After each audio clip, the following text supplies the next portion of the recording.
ঘটিপাড়া গ্রামে বাস করত সজল ও তার পরিবার। সজল ছিল একজন কাঠুরে। জঙ্গল থেকে কাঠ কেটে যা রোজগার হতো তাই দিয়ে কোনো রকমে সে সংসার চালাতো।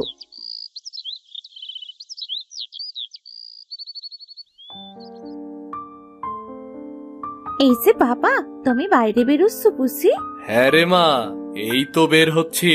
তোর মা খাবারটা আনলেই নিয়েই বের হব। মা কি রাতে তোমায় কিছু বলেনি বাবা?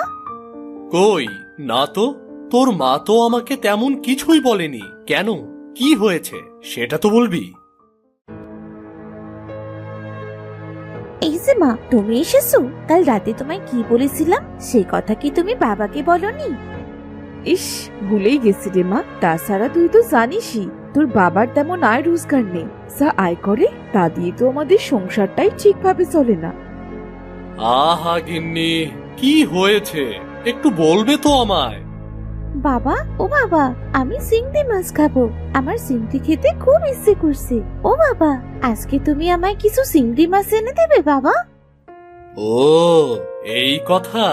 আচ্ছা আচ্ছা মা, আজ যে টাকার কাঠ বিক্রি করব তাই দিয়ে তোর জন্য চিংড়ি কিনে আনবো, কেমন? কিরে দাদা, তুই বাড়িতে এসেছিস? এত সময় কোথায় ছিলি রে? জানিস দাদা, আজ বাবা আমার জন্য চিংড়ি আনবে। না না বাবা, হাট থেকে চিংড়ি কিনে আনার কোনো দরকার নেই। আমাদের পুকুরে 2 দিন আগে বেশ কিছু চিংড়ি দেখেছিলাম। আর চিংড়িগুলো ধরে এনে মাকে দেব, মা টুসিকে রান্না করে দেবে। আচ্ছা বেশ, তাহলে এখন আমি আসি।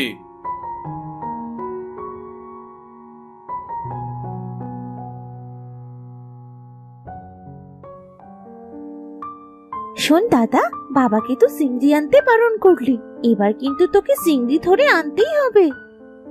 আচ্ছা চল আমাদের পুকুরে, আমি জাল দিয়ে চিংড়ি ধরবো, তুই ওপরে দাঁড়াস, কেমন? দাঁড়া খোকা, একটু পরে যা। আগে দুটো খাবার খেয়ে নে, তোদের সাথে আমিও যাব। ইয়ে, কি মজা! চল দাদা, আগে কটা ভাত খেয়ে নি। পেটের ভেতর খিদে কেমন ডাকাডাকি করছে। আচ্ছা চল তাহলে।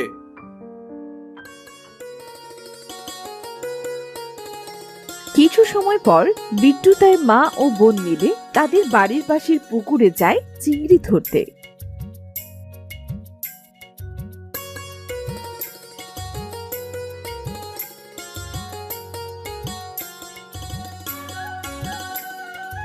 মালতী পুকুরে যেই তো অবাক হয়ে যায়। সে বিট্টুকে বলে, কিরে খোকা, এখানে তুই জাল ফেলবি কিভাবে? পুকুরে তো পানাই ভরে আছে। তাছাড়া এখানে তো কোনো মাছ আছে বলেও মনে হয় না। তুমি চিন্তা করো না মা, আমি পানাগুলো উঠিয়ে না হয় জাল ফেলে দেখি, দেখবে এখানে অনেক মাছ আছে। এই বলে বিট্টু তাদের পুকুর থেকে একে একে সব কচুরি পানা তুলে ফেলে। এরপর বিট্টু জাল ফেলে, কিন্তু জালে একটাও মাছ ওঠে না। দেখেছিস দাদা, জালে একটাও চিংড়ি উঠলো না। বাবাকে তো চিংড়ি আনতে বারণ করে দিলি, তাহলে তাহলে এবার আমি খাবো কি? তোর বাবাকে আবার অন্য কোনো দিন চিংড়ি আনতে বলবো রে মা। চল এবার বাড়ি ফিরে চল। এই বিট্টু, পুকুর থেকে উঠে আয় তাড়াতাড়ি। আমি বলেছিলাম না পুকুরে মাছ নেই? আমার কথা তো তোরা শুনলি না। আমি বাড়ি গেলাম, তোরা তাড়াতাড়ি আয়।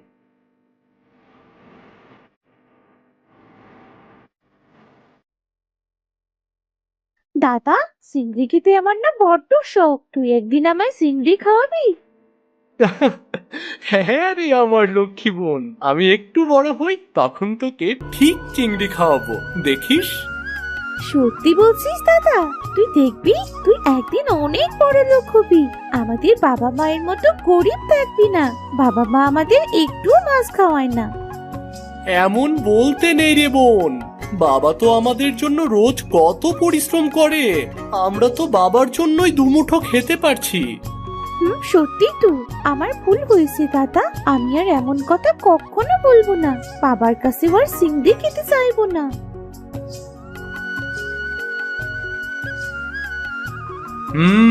হয়েছে, বাড়ি চলে এসেছি।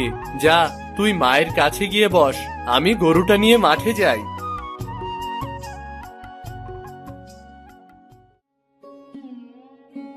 এই বলে বিট্টু গরু নিয়ে মাঠে চলে যায়।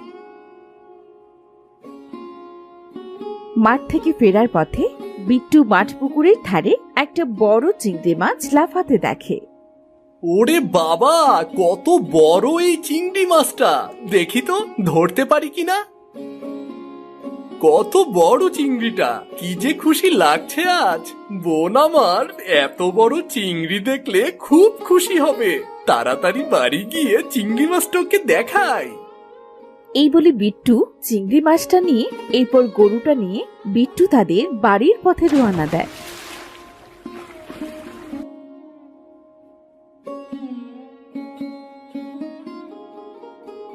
বিট্টু যখন তাদের পানা পুকুরের কাছে আসে ঠিক তখনই বিট্টুকে তার গরুটা ধাক্কা দিয়ে পানা পুকুরে ফেলে দেয়।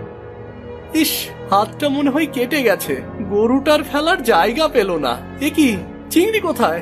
আরে, আমার চিংড়ি মাছটা কোথায় গেল? যা, চিংড়ি মাছটা পুকুরের পানিতে হারিয়ে ফেললাম। এত বড় চিংড়ি বোনকে আর দেখানো হলো না।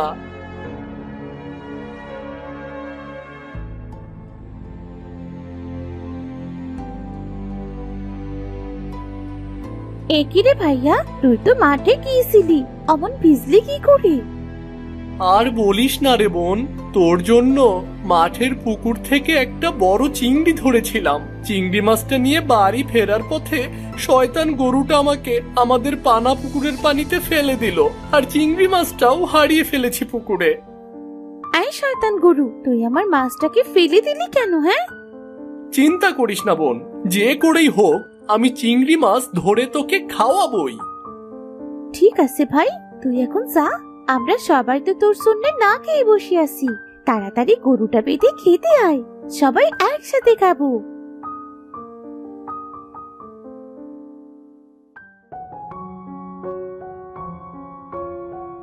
কি রান্না করছো মা? কেমন চিংড়ি চিংড়ি সুগন্ধ বের হচ্ছে। চুপ কর তো, এবার তাড়াতাড়ি সবাই খেয়ে নে। চিংড়ি দিয়ে কসুর লতি আর চিংড়ি ঝোল।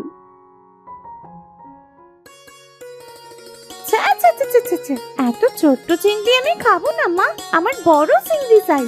বাবা, তোমাকে তো আমি বড় চিংড়ি আনতে বলেছিলাম, তবে এত ছোট ছোট চিংড়ি আনলে যে আমি এসব খাবো না বাবা। মারে, হাটে আজ বড় চিংড়ি ওঠেনি, আজ এটা খেয়ে নে মা। বড় দেখে চিংড়ি এনে দেবো তোকে। জানো বাবা, আজ গরু নিয়ে বাড়ি ফেরার পথে ওই মাঠের পুকুর ঘাটে একটা বড় চিংড়ি পেয়েছিলাম। কত খুশি হয়ে চিংড়িটা বাড়ি আনছিলাম, কিন্তু আমাদের পানা পুকুর ঘাট দিয়ে আসার সময় গরুটা ধাক্কা দিয়ে পুকুরের ভেতর ফেলে দিল, আর চিংড়িটাও হারিয়ে গেল। সত্যি তোর কিছু হয়েছে তো? একটু সাবধানে থাকবি তো নাকি? গরুটাও হয়েছে একটা বজ্জাত, একটু কথা শোনে না। ইস, চিংড়িটা যদি পানিতে না পড়তো তবে কত মজা করে খেতাম। কাল সকালে তুই আর আমি গিয়ে চিংড়িটা খুঁজবো, ঠিক আছে দাদা? সারাদিন শুধু চিংড়ি আর চিংড়ি। তাড়াতাড়ি খেয়ে ওর দেখি, পানা পুকুরে চিংড়ি তোদের জন্য বসে আছে না? সত্য সব। মালতীর বকা শুনে টুসি আর কিচ্ছু বলে না।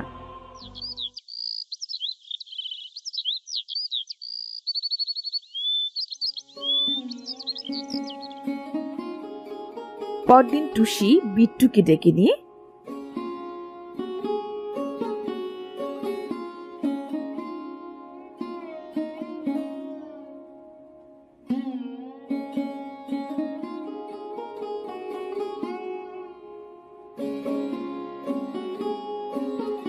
তাদের পুকুরে গিয়ে দেখে তাদের পানা পুকুরে অনেক চিংড়ি, আর এই দেখে টুসি তো খুব খুশি হয়ে যায়। ও মা, দাদা, কত বড় বড় চিংড়ি! দেখ, এত চিংড়ি আমাদের পুকুরে এলো কোথা থেকে? সেটাই তো বুঝতে পারছি না বোন, পুকুর তো চিংড়ি মাছে ভরে গেছে, এত চিংড়ি কোথা থেকে আসলো? বিট্টু আর টুসি যখন কথা বলছিল তখন তাদের সামনে একটা চিংড়ি এসে কথা বলতে শুরু করলো। কি এত ভাবছো তোমরা? তোমাদের এই পানি ভরা পুকুরে এত চিংড়ি এলো কেমন করে? তবে শোনো, আমি হলাম পরিরাজ্যের চিংড়ি, আর এই পুকুরে যত চিংড়ি দেখছো সব চিংড়ি পরিকন্যা তোমাদের দিয়েছে। পরিকন্যা দিয়েছে মানে? পরিকন্যা কেন আমাদের চিংড়ি দিতে যাবে? আর তুমি কেমন করে কথা বলছো? তুমি তো একটা চিংড়ি। আমি কথা বলতে পারি বিট্টু। তোমাদের পুকুরে কেমন করে চিংড়ি এলো তা তোমাদের সাথে খুলে না বললে তোমরা বুঝতে পারবে না। শোনো তাহলে, 3 দিন আগে পরিকন্যা ও তার সাথীরা পৃথিবীতে ঘুরতে এসেছিল। তখন তারা তোমাদের পুকুরে কিছু চিংড়ি দেখে। সেই চিংড়িগুলো দেখে পরিকন্যার খুব শখ জাগে চিংড়ি খাবার। ওই দেখো, একটা পুকুর দেখা যাচ্ছে, চলো আমরা পুকুরটায় যাই। ঠিক আছে, চলো নীলপরি। কত বছর পর পৃথিবীতে এসেছি বলো, আজ সারাদিন আমরা পৃথিবী ঘুরে বেড়াবো। চলো এবার পুকুরটার কাছে যাই।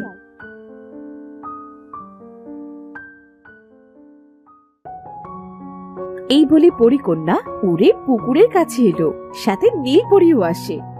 মনে করেছিলাম পুকুরে গোসল করব, কিন্তু এই পুকুরটা দেখি পানায় পড়ে আছে। এখানে তো গোসল করা যাবে না। তুমি ঠিক বলেছ, তবে এখান থেকে চলো এবার। পরিকন্যা ও নীলপরি চলে যাবার জন্য পরিকল্পনা করছিল। ঠিক তখনই পরিকন্যা কিছু চিংড়ি মাছ দেখতে পায়। নীলপরি, এই দেখো, এই পানা পুকুরে কত সুন্দর চিংড়ি। চিংড়ি আমার খুব পছন্দের একটি মাছ। চলো চিংড়িগুলো নিয়ে আমরা রান্না করে খাবো। খুব ভালো হবে পরিকন্যা, চলো দুজন মিলে আমরা চিংড়ি মাছের বড়া তুলবো। কথাটা তুমি মন্দ বলনি নীলপরি। চিংড়ি মাছের বড়া তোলার কথা শুনে তো আমার জিভে জল চলে এলো। এরপর নীলপরি ও পরিকন্যা তাদের জাদু শক্তি দিয়ে পুকুর থেকে সব চিংড়ি তুলে নেয়। এরপর কিছু সময় পর টুসি ও বিট্টু তাদের পুকুরে মাছ ধরতে আসে। বিট্টু অনেক খুঁজেও একটা মাছও পায় না তাদের পুকুরে। এরপর বিট্টু ও টুসি যেসব কথা বলছিল, নীলপরি ও পরিকন্যা আড়াল থেকে তাদের সব কথা শুনে ফেলে। তাদের কথা শুনে পরিকন্যার খুব খারাপ লাগে। নীলপরি, আমরা মনে হয় খুব অন্যায় করেছি। চিংড়িগুলো ধরা ঠিক হয়নি। দেখো দেখো, ছোট্ট বাচ্চা মেয়েটা চিংড়ি খাবার জন্য কেমন করছি। একজনের পুকুর থেকে না বলে চিংড়িগুলো খেয়ে আমরা বড় অন্যায় করেছি। তাহলে এবার কি করবে? ওদের দেখলে তো মনে হচ্ছে খুব গরিব। মেয়েটার মুখে কেমন মায়া ভরা দেখো। ঠিকই বলেছ। আচ্ছা, এসব নিয়ে পরে ভাববো। এখন চলো আমরা পরী রাজ্যে ফিরে যাই। তারা পরী রাজ্যে ফিরে যায় আর পরী রানীকে সব খুলে বলে। তোমরা দুজন সত্যিই অন্যায় করেছো। তোমাদের ওই গরিব পরিবারকে সাহায্য করা উচিত। ঠিক আছে মা, আমরা কালই আবার পৃথিবীতে যাব আর ওদের সাহায্য করব। তারপর কি হলো সিন্ধি? পরের দিন পরিকন্যা পৃথিবীতে আসে। বিট্টু, তুমি যেদিন গরুকে মাঠ থেকে খাইয়ে বাড়ি নিয়ে ফিরছিলে, ঠিক তখন পরিকন্যা আমায় এই পুকুর ধারে তোমার সামনে রেখেছিল, যাতে তুমি আমায় দেখতে পাও। আচ্ছা, ভাই তো শুধু একটা চিংড়ি পেয়েছিল, তোমাকে। তাহলে এই পুকুরে এত চিংড়ি মাছ এলো কি করে? আমি হলাম জাদুর চিংড়ি। আমার পরিকন্যা এমন শক্তি দিয়েছে যে আমি যে পুকুরে যাব সেই পুকুরে কোনো মাছের অভাব থাকবে না। আমি যতদিন সে পুকুরে থাকবো ততদিন ওই পুকুরে কখনো চিংড়িও ফুরোবে না। কি মজা, কি মজা! শুনেছিস দাদা, পরিকন্যা কত ভালো, আমাদের কতগুলো চিংড়ি দিল। আমি মন ভরে চিংড়ি খাবো। শুধু তুমি খাবে কেন মেয়ে? এখান থেকে চিংড়ি ধরে সেগুলো বিক্রি করে তোমরা তোমাদের অভাবও দূর করতে পারবে। তোমার কথা শুনে মনে শান্তি পেলাম। এবার যদি দুবেলা পেট ভরে খেতে পারি। চল বোন, আমরা কিছু চিংড়ি নিয়ে বাড়ি ফিরি। মা বাবা দেখলে খুব খুশি হবে। বাবা মাকে তো সব বলতে হবে, তাই না? এই বলে বিট্টু তাদের পানা পুকুরে নেমে অনেকগুলো চিংড়ি ধরে। এরপর তারা চিংড়িগুলো নিয়ে বাড়ি ফিরে আসে।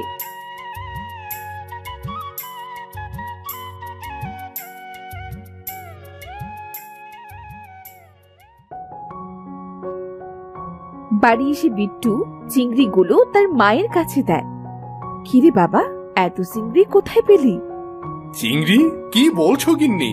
এরা ছোট মানুষ, চিংড়ি কোথায় পাবে? চিংড়ির যে দাম! হ্যাঁ দেখো গো, কত চিংড়ি এনেছে ছেলে মেয়ে দুটো।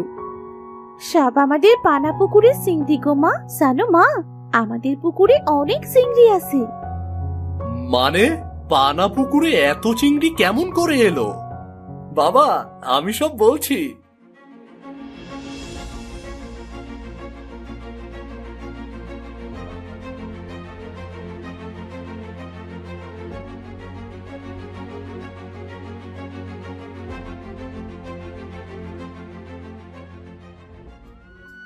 কি বলছিস কি বাবা, সত্যি? তাহলে তো এখন থেকে আমাদের আর কোনো কষ্ট হবে না। তোর বাবাকে আর কষ্ট করে জঙ্গলে গিয়ে জীবজন্তুর ভেতর থেকে কাঠ কেটে আনতে হবে না। হ্যাঁ মা, সত্যি বলছি। এখন এগুলো জলদি রান্না করে চিংড়ি পাগল বোনটাকে খেতে দাও তো, তারপর সবাই মিলে একসাথে পুকুরে চিংড়ি দেখতে যাব। আজ থেকে আমি বড় বড় চিংড়ি মাছ দিয়ে ভাত খাবো। চিংড়ি ঝোল, চিংড়ির মালাইকারি, চিংড়ির বড়া, আরো কত কি। হয়েছে, খাদক মেয়ে একটা, তোকে আজ মন ভরে চিংড়ি খাওয়াবো আমি। তুমি ঠিকই বলেছো মা, শুধু চিংড়ি খাদক, তাই না রে দাদা? টুসির কথা শুনে সবাই হেসে ফেলে।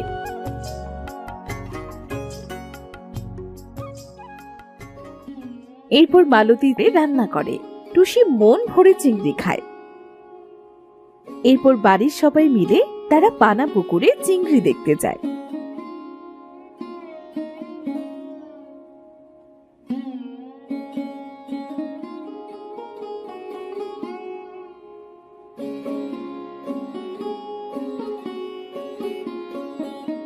পানা পুকুর ভর্তি চিংড়ি দেখে সজল তো অনেক খুশি হয়।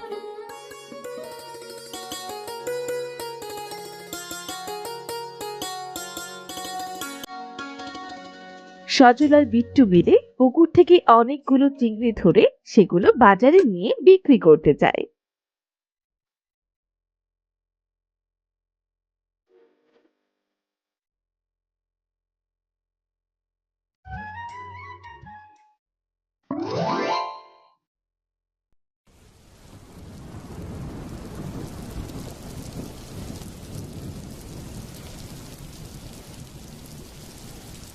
ওগো, জানলার কাছে এসে দেখো না, কেমন রিমঝিম বৃষ্টি পড়ছে। বৃষ্টির জন্য পরিবেশটা যে ঠান্ডা হয়ে গেছে, আর বাইরে কত সুন্দর ঠান্ডা পরিবেশ।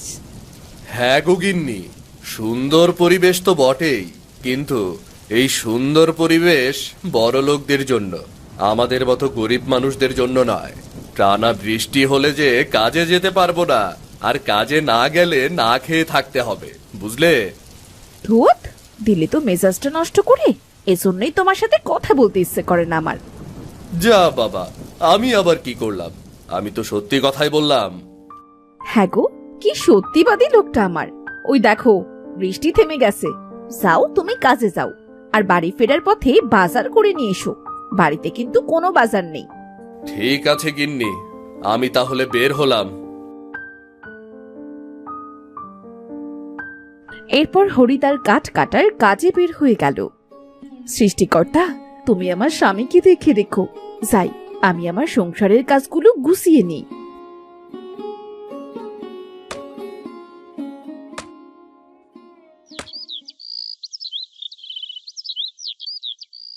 আজ কাজ করতে করতে অনেক দেরি হয়ে গেছে, বেলাও পড়ে গেছে। বাড়ির কাঠগুলো বিক্রি করে আবার বাড়ি ফিরতে হবে। হরি জঙ্গল থেকে বেরিয়ে বাজারে কাঠ বিক্রি করে বাড়ি ফিরছিল।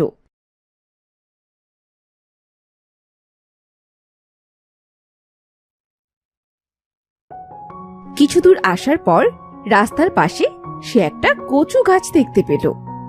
বাহ, কচু গাছটা দেখতে তো খুবই সুন্দর। এটা তুলে নিয়ে যাই, আমাদের কলের পারে পুঁতে দেব।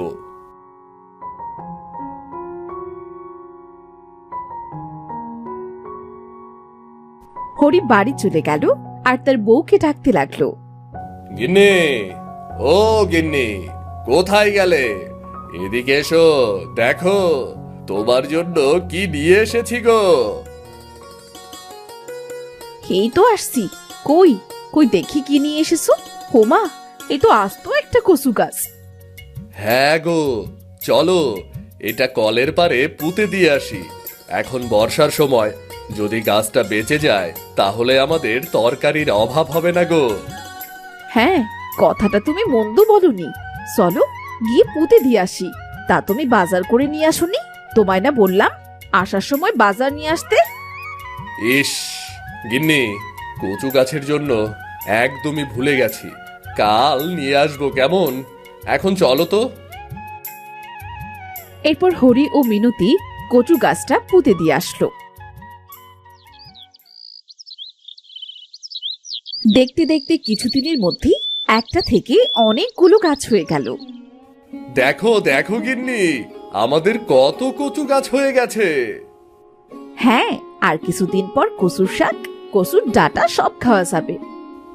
যাক, ভালোই হলো। চলো, আমাকে কটা খেতে দাও, আমি আবার সকাল সকাল কাজে বের হব। হ্যাঁ, তুমি হাত মুখ ধুয়ে বসো, আমি তোমার জন্য খাবার নিয়ে আসছি।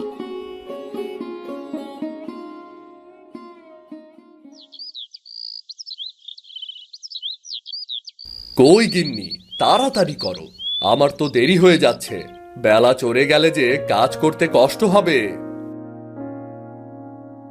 তাড়াতাড়ি খেয়ে নাও দেখি। এরপর হরি তাড়াতাড়ি খাওয়া শেষ করে জঙ্গলের উদ্দেশ্যে হাঁটতে লাগলো।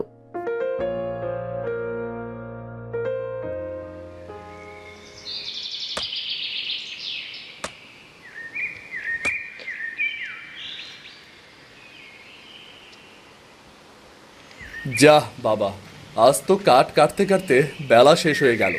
কাজ করতে করতে কখন যে বেলা শেষ হয়ে যায় তা বোঝাই যায় না। হরি জঙ্গল থেকে বেরিয়ে বাড়ির দিকে যেতে লাগলো। কিছু দূর যাবার পর সে কারো কান্নার আওয়াজ শুনতে পেল। কেউ মনে হচ্ছে কান্না করছে। এই ভর সন্ধ্যায় কে কান্না করছে? কে কে ওখানে? কে কান্না করছে? আমি আমি কাঁদছি, আমার মনে খুব কষ্ট। কিন্তু কোথায়? আমি তো কাউকে দেখতে পারছি না। ওই নিচে খুঁজলে পাবি কি করে? আমি তো এই গাছের উপর। গাছের গাছের ওপরে ভূত? ওরে বাবা রে, আমাকে মেরো না। আমি তো তোমাকে সাহায্য করার জন্য এসেছিলাম। আমাকে মেরো না দয়া করে। আরে ভূত নই, আমি শাকচুন্নি। আমি তোকে মারবো না রে, তুই চুপ কর। চিল্লাপাল্লা করে আমার মেজাজটা খারাপ করিস না, এমনিতেই আমার মন খুব খারাপ। ঠিক তো, তুমি সত্যি কথা বলছো তো? তুমি আমার কোনো ক্ষতি করবে না তো? আগে কথা দাও। তুই যদি আমার কথাগুলো শুনিস তাহলে আমি তোর কোনো ক্ষতি করব না। হ্যাঁ, আমি তোমার সব কথা শুনবো, শুধু আমাকে প্রাণে মেরো না।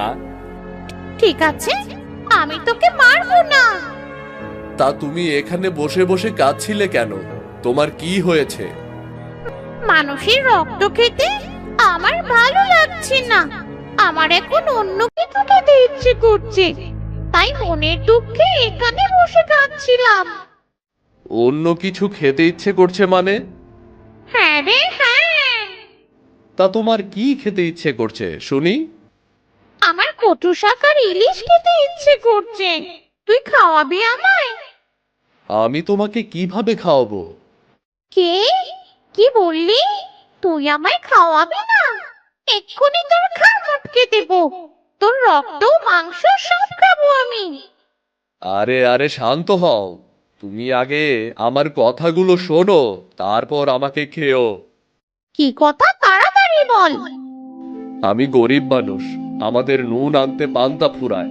আমি তোমাকে কিভাবে ইলিশ কিনে খাওয়াবো বলো তো? ও, এই কথা? আমি তো ভাবলাম তুই আমাকে খাওয়াবি না তাই বলছিস। কচু শাক খেতে চাইলে খাওয়াতে পারবো, কিন্তু ইলিশ খাওয়াতে পারবো না, আবার যে সাধ্য নেই। আমি যদি তোকে ইলিশ এনে দিই তাহলে তুই আমাকে কচু শাক আর ইলিশ রান্না করে খাওয়াবি তো? আমি কি রান্না করতে পারি নাকি? কে? কি বললি? রান্না করে খাওয়াবি না? আজ আর তোর রক্ষে নেই। আরে তুমি পুরো কথা না শুনে বারবার রেগে যাও কেন? আগে আমার কথাটা তো শুনবে। আচ্ছা বল কি কথা। আমার গিন্নি খুব ভালো রান্না করে, ওর রান্না খুবই সুস্বাদু। গিন্নি তোমাকে রান্না করে খাওয়াবে, বুঝলে?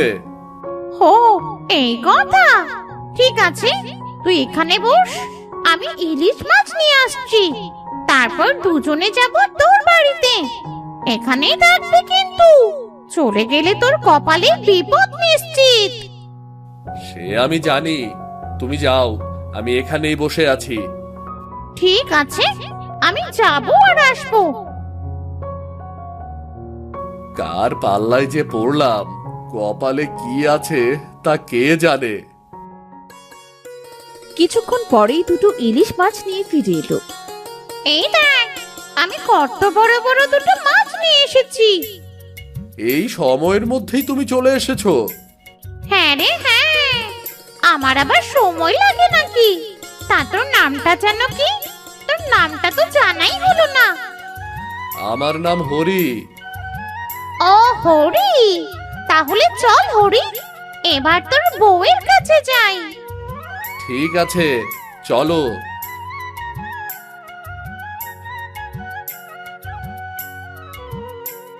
এরপর হরি ও শাকচুন্নি হরিদের বাড়িতে গেল।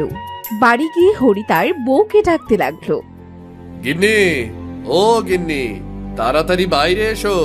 কোথায় গেলে? তুমি কোথায় ছিলে? আমি সেই কখন থেকে তোমার জন্য বসে আছি, তা আজ এত রাত হলো কেন? এরপর হঠাৎ মিনতির চোখ পেছনে গেল। শাকচুন্নিকে দেখে মিনতি চিৎকার করে উঠল। ও মাগো, তোমার পেছনে ওটা কি? তুমি কাকে নিয়ে এসেছো? বাঁচাও, বাঁচাও, কে কোথায় আসো, বাঁচাও, আমায় যে মেরে ফেললো। এই হরি, তোর বউকে থামা, আমার কিন্তু মেজাজ খারাপ হয়ে যাচ্ছে। আরে গিন্নি, তুমি শান্ত হও, ভয় পেও না।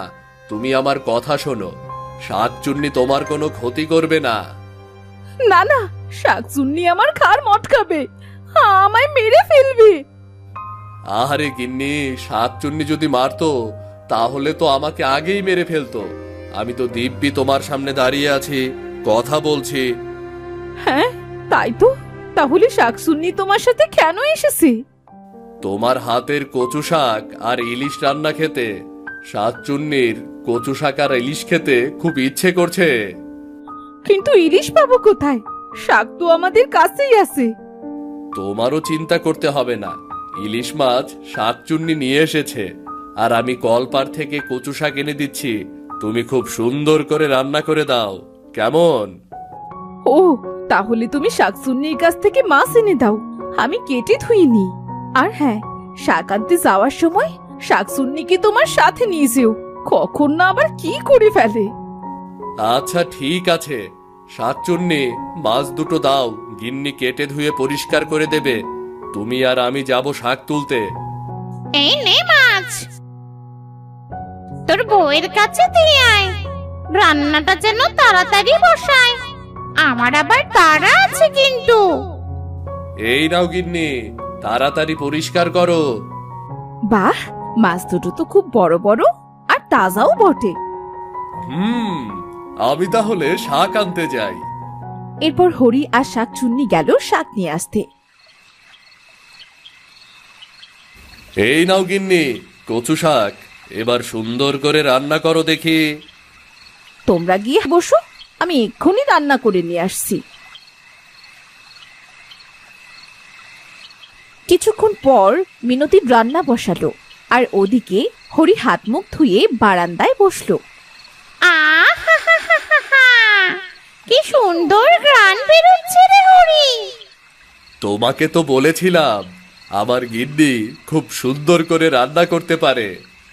হ্যাঁ, তাই তো দেখছি, সুঘ্রাণেই তো পেট ভরে যাবে। আমার তো আর তর্স হচ্ছে না রে, কখন শেষ হবে তোর বউয়ের রান্না? আর একটু সবুর করো, এক্ষুনি হয়ে যাবে। হরির বউয়ের রান্না শেষ হলো, মিনতি খাবার নিয়ে বাইরে এলো। এই নাও ভাত, কচু শাক আর ইলিশ, খেয়ে দেখো কেমন হলো। শাকচুন্নিকে বড় এক থালা ভাত, কচু শাক আর ইলিশ দেয়া হলো, আর এক মুহূর্ত দেরি না করে শাকচুন্নি খাওয়া শুরু করলো। আহা, কি স্বাদ রে বাবা। পরি, তুই তো ঠিকই বলেছিলি। তোর বউয়ের রান্নায় যে কি স্বাদ! এমন স্বাদের খাবার আমি জীবনেও কোনোদিন খাইনি রে। হ্যাঁ, আমার কথা সত্যি হলো। আমি তো তোমাকে বলেছিলাম আমার গিন্নি খুব ভালো রান্না করতে পারে। হ্যাঁ রে হ্যাঁ, সত্যি হয়েছে। মানুষের রক্ত মাংস খেতে খেতে আমার মুখ পচে গিয়েছিল, আজ মুখের স্বাদ ফিরে পেলাম। মিনতি, আমি তোর ওপর খুব খুশি। বল তুই কি চাস? তুই যা চাবি আমি তোকে তাই দেব। আমার কিছু চাই না, তোমাকে একটা কথা দিতে হবে। কি কথা বল? কথা দাও, তুমি আজ থেকে মানুষের রক্ত মাংস খাবে না, কোনো মানুষের ঘাড় মটকাবে না, আর কারোর কোনো ক্ষতিও করবে না। আচ্ছা, কথা দিলাম। আজ থেকে আমি কোনো মানুষের ক্ষতি করব না। তোকেও একটা কথা দিতে হবে। কি কথা বলো? তোমার কথাটা যদি রাখার মতো হয় তবে আমি নিশ্চয়ই ডাকবো। আমাকে মাঝে মাঝে কচু শাক আর ইলিশ করে খাওয়াতে হবে। আর আমায় দেখলে ভয় পাবি না তো? ঠিক আছে, খাওয়াবো। তোমার যখন খেতে ইচ্ছে করবে তুমি আমার বাড়ি চলে এসো, আমি তোমায় ঠিক রান্না করে খাওয়াবো। আর আজ থেকে তোমায় দেখলে আমি আর কখনো ভয় পাবো না। খুব ভালো হলো গো, তোমার জন্য মাঝে মাঝে কচু শাক আর ইলিশ খেতে পারবো। ঠিক আছে, আজ তাহলে চলি আমি। আবার আসবো। তোরা ভালো থাকিস। এরপর শাকচুন্নি চলে গেল তার বাড়িতে। সে আর কোনোদিনও কোনো মানুষের ক্ষতি করত না।